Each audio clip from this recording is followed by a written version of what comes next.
Assalamualaikum warahmatullahi wabarakatuh semua. Okey, tingkatan 3 kita sambung lagi tajuk yang seterusnya, tajuk yang ke-8, locus dalam 2 dimensi, part 1. Jadi kita ada part sampai part 3, tak silap saya. Okey. Jadi mesti belajar, jangan malas. Okey, jadi kita mulakan part 1 yang paling senang sekali. Okey, kita tengok apa itu locus. Locus ialah satu surahan atau lintasan oleh satu set titik dalam satu sata atau ruang 3 dimensi memenuhi syarat-syarat tertentu. Apa ni? Okey. Okey, locus ni senang cerita macam ni. Dia adalah satu benda yang bergerak, satu titik yang bergerak dalam keadaan yang sama daripada satu titik tetap. Okey, contohlah saya bagi awak jam. Okey, gambar jam. Okey, jam buruknya. Okey, so jam ada dia punya jarum jam, betul? Okey, lepas tu dia ada 12, 1, 2 dan sewaktu dengannya. Okey, di sini dalam ni ada locus. Okey, apa yang awak nampak tentang locus? Siapa dapat? Ya, dia ada satu pusat di sini dekat bulatan, dekat jam tu ada pusat, and then jarum ini dia akan bergerak sama je. Betul tak? Kalau jarum pendek ni dia akan pusingan dia sama. Kalau jarum panjang pun sama. Tak adalah jarum pendek ni mula-mula pendek pukul 1 macam ni, dekat pukul 3 sekarang dia jadi terpendek sikit lagi. Tak ada kan? Pukul 6 pula kan, dia panjang tiba-tiba, tak ada. Okey, so jarum pendek dengan jarum panjang jarak dia sentiasa sama daripada pusat ni. Itu locus. Okey, locus. Right? Okey, so nak lebih lanjut kita tengok lagi. Okey. Tengok contoh satu, kipas. Kat rumah awak ada kipas kan? Okey, boleh pandang kipas kan? Mana kipas? Kalau dalam kelas senang saya nak suruh pandang atas. Kipas kan? Berpusing kan? Okey, now. You tahu tak kat mana titik dia dulu? Pusat dia dulu. Okey. Titik dia adalah di mana? Di tengah ni. Ni. Ni. Ini adalah pusat dia. Betul? Jadi yang mana locus dia? Locus mesti benda yang bergerak. Benda yang bergerak. Benda yang bergerak. Bukan satu titik tetap. Yang titik tetap ni. Kalau dah tengah ni bergerak, kipas macam mana tu? Ada planting kipas ke sana kemari sekarang. Kan? Betul tak? Jadi, ini dia pegang. Ini berhenti. Tak ada bergerak. Berhenti pula dah. Ini dia jadi dia punya pusat. Okey, apa yang bergerak? Bilah dia bergerak. Betul tak? Betul? So, dia bergerak. Zoom. Terjadilah satu bentuk apa? Bulatan. Jelas? Okey. Siapa boleh bagi lagi contoh yang satu titik? Daripada saya bagi tadi jam. Satu titik, duduk situ, dia bergerak pusing. Siapa boleh bagi lagi? Okey.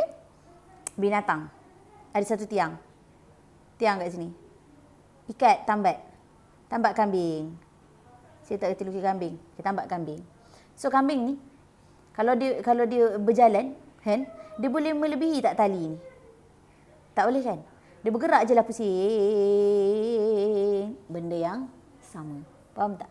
Ada ke tiba-tiba dia jalan terlajak sikit? Tak ada kan? Ini maknanya kat mana pusat dia? Ini. Di tengah ni. Yang pokok ni kena tambat ni. Pokok ni pusat dia. Okey? Dekat mana locus yang bergerak dia? Si kambing ni bergerak. Faham tak? Macam ni bilah ni bergerak. Okey? Itu contoh locus. So locus ada banyak. Ada banyak.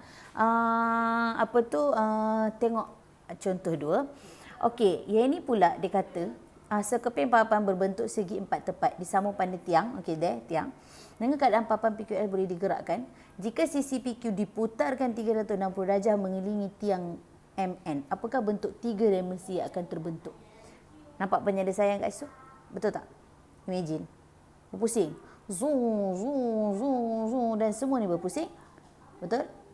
Jadi dia akan menjadikan dia satu bentuk silinder. Kalau awak tak percaya, awak pergi ambil pensel ke apa ke, awak pergi lekat kertas 4 segi kat situ, awak pusingkanlah. Kalau nak try lah, nanti awak akan dapat silinder tegak. Okey? Jadi bentuk 3 dimensi ni adalah sfera, silinder, kon, prisma, kan? Yang awak boleh cari isi padu. Itu 3 dimensi. Okey? Jadi ni simple je, senang. Okey, ini pun sama. Okey, awak rasa-rasa ni kalau dipusingkan 360 dia jadi apa? Yes, sfera. Betul tak? Pusing. Oh, jadi sfera lah. Kan? Betul tak? Dia jadi sfera. Okey. Jadi ada satu, apa benda ni? Ada satu gambar kat sini macam bentuk cawan. Tapi ni kita panggil dia sebagai frustum. Yang ni jarang kita nampak kan. Biasa kita nampak apa? Piramid, prisma. Betul tak? Sfera. Itu bentuk 3 dimensi. Jadi yang ini kita tak jarang nampak lah cawan ni. Betul tak? Jadi ini konsep locus. Hanya nampak tak dia bergerak dekat satu tiang pusing sama. Ada ke tiba-tiba dia pusing belah sini, tiba-tiba dia jadi terpanjang? Tak ada kan? Melainkan kalau terlepas lah. Betul tak? Pelanting kan? Okey. Jadi tak ada. Okey. Alright. Jadi itu locus. Okey. So, buat latihan. Awak rasa-rasa lah. Okey, saya terangkan dulu sikit. Terang dan lakarkan locus bagi titik C pada setiap objek dalam rajah berikut. Sebiji bola berpusat di dekat sini yang berguling sepanjang satu sah. Agak-agak locus dia bentuk apa? Dia guling je kan? Tegak je lah, itu je. Betul tak? Janganlah buat zoom. Janganlah, tak ada. Okey? Guling je, zap, tegak macam tu. Okey? Alright. Yang ni pula titik C pada bandul yang berayun. Macam mana locus yang awak rasa dia akan pergi ke mana? Toing.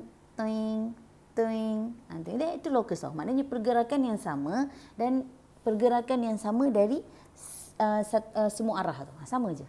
Faham tak? Okey. Jadi yoyo, awak rasa? Buat sendirilah. Okey, papan gerongsok awak rasa? Siung turun ke bawah kan. Itu je kan. Jadi macam mana dia punya locus dia? Budak ni kaki dia ke bawah lah. Macam tu je. Buat je garisan anak panah macam tu. Okey. Kalau macam ni buat macam ni. Kalau yang macam ni, yang bandul ni, awak buat kejap awak buatlah macam ni.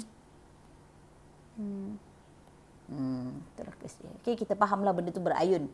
Macam tu kan. Jadi kalau yoyo buat sendiri. Okey, saya tak tahu. Okey, so buat latihan sekarang. Okey, lagi satu latihan.